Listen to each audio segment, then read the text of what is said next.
Hello everyone and welcome to my labour and delivery story.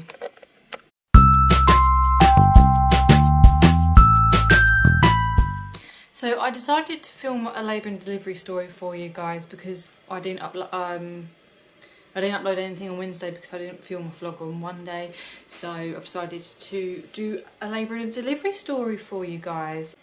So Joshua was due on the 23rd of February 2016. However, he was not born until the 4th of March 2016, so he was actually born 10 days late.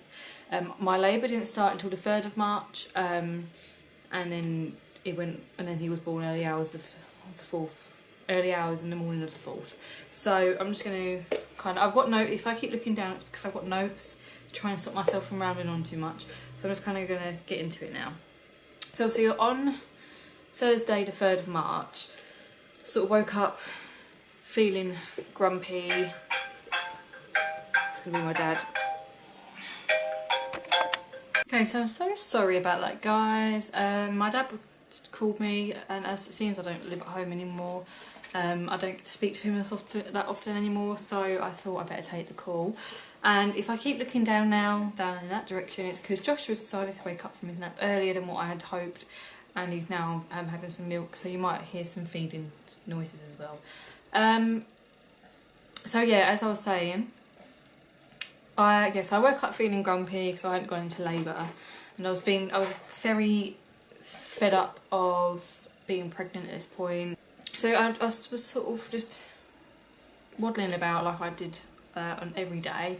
I was doing the washing up, and I could feel like a gush coming from down below. So I was just a bit like, oh, it's probably just me weeing myself, you know, as it wouldn't be the first time I'd wet myself, or like let a little bit of wee, like gushed out a little bit of wee.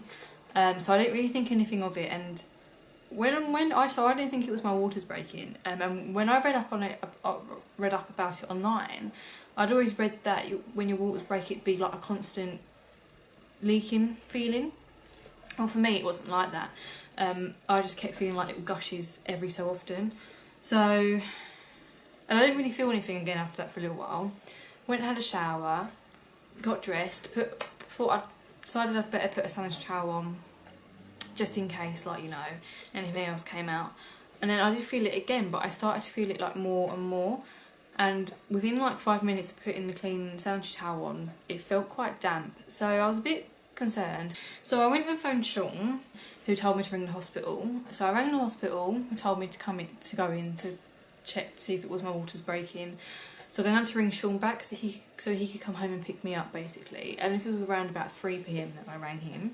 So we then got to the hospital around 4 PM. And the midwife checked me, confirmed it was my waters leaking. I had to be hooked up to a monitor for about 20 minutes, half an hour, just to make sure that Joshua was all happy and everything was okay with him, because where my waters had leaked or were leaking, I was more prone to infection and stuff like that, or I was at greater risk of getting infection and things like that. So they did that and he was all happy, and then they went to write my notes, and then just before we left the hospital I started to feel like a mild period pain, but I didn't think it was, I just thought they were like Braxton Hicks contractions, because I'd been getting Braxton Hicks from about 35 weeks on and off onwards. So we decided to go to Tesco to get some food, and by the time we got to Tesco, we left the hospital and got to Tesco, the pain was starting to get stronger, and I said to Sean, if I am having Braxton Hicks contractions, I don't really want to walk around Tesco because it just makes it worse. So he went in and got the food while I stayed in the car. We ate the food and then went home. I started heading home. And it was on the way home that I realised I was having contractions, because even though I was still getting that period type pain, and it was just a constant pain, I was noticing that there was periods where the pain was feeling a lot more intense, and that would last for about 30 seconds or just over, and then it would sort of kind of calm back down again, and it would just go back to that normal sort of like period type pain that I was getting. So I realised that these must be actual contractions that I was having, and so I started to time them.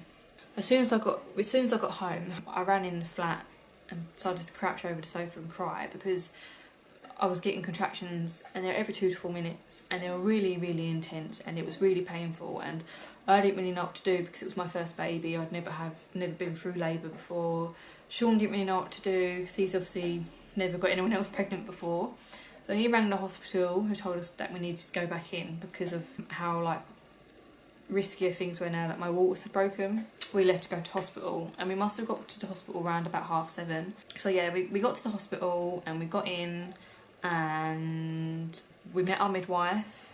She was also called Becky, funnily enough, and she checked us, she like sort of not checked us in but showed us to where like our labouring room was, checked me to see how far along I was. I was still only at 3 centimetres dilated, and that was what I was at my last midwife appointment. I kind of got told to sort of walk up and down the corridor basically, because the hospital I was at, the maternity ward was so small, and this is why we decided to go here in the first place, was because there was only like 2 birthing rooms.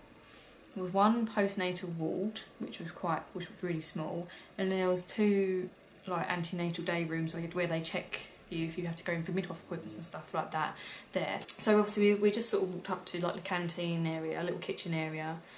Sean went and got us some food, and I was kind of just sort of in there for a while, trying to sort of relax as much as I could. When Sean got back, we obviously ate the food. Well, I barely ate it because I was so stuck because it was making me feel sick. And after we sort of had the food, we went back to the room. And then around about midnight, so it's been about 4 hours since they last checked me, the midwife came in. Obviously in between this time they're coming in to check baby's heartbeat and all that as well, to make sure he's all happy. So she came in and checked me, and she was like, alright, you're now 5 centimetres. But then she was like, because you are 5 centimetres and you're now classed in established labour, we can give you gas and air. So I was like, yes, just give me the gas and air, like, I just need something to help with this pain. I got the gas and air. So yeah, so when I was able to have the gas and air, I was quite a lot happier than what I was. As obviously the gas and air helped a lot with the pain, and it literally just made it a lot more controllable. I was able to put up with it basically. It kind of just felt a bit like I don't know. It just took the edge off, and it made it a lot more bearable, and I felt a lot more comfortable. And obviously the gas and air makes you feel high basically. Yeah, so Becky even had made me some peanut butter and toast because I started to feel hungry, and that's what I'd asked for. But I only was able to take 1 bite out of it because it made me feel sick. But obviously when I'd eaten the food earlier, it was making me feel sick, so I just put it down to like the labour and stuff like that. And I just remember sort of just sitting there just feeling really sick, and I just said to Sean, Sean looked at me and he asked me if I was okay, and I was like, I'm going to be sick. So he's passed me one of them like these like paper dish things that obviously they either get you to wee in or catch the sick. And then he's given me that while he's gone to get a midwife, so I'm obviously just sitting throwing up in this dish, and the midwives come. But when the midwives come, it's not my midwife Becky, it's a new midwife, because obviously Becky's finished her shift, she's gone elsewhere. So I've had a new midwife, Emily, so she's rushed in to make sure I'm alright. So obviously I just kept throwing up for a little while. So basically if anything I'd eaten that day, they'd basically come back out. So, and then I just remember everything sort of going downhill pretty quickly from there. The gas and air stopped working. The pain was just constant, but it was really intense and really sore. And I couldn't get comfortable. I couldn't stay in the same position for longer than a couple of minutes because it was just so, I just couldn't get comfortable. I'm just saying to Sean, I need an epidural, you need to get a midwife, I need something stronger, this gas and air's not working. So he's gone to get a midwife, gone to get Emily, and she's come back and said that, oh, if you do realise that if you want an epidural, we're going to have to transfer you to another hospital. But I'm just like, yeah, that's fine, just sort it out. So she's had to check me first, because obviously when you're in labour, if you get to a certain point in your labour, it's too late, you can't have an epidural. So she's checked me, and she's like, oh, you're 9 centimetres. So she's then said to me, look, I don't think you're going to need an epidural, I think you can do this without.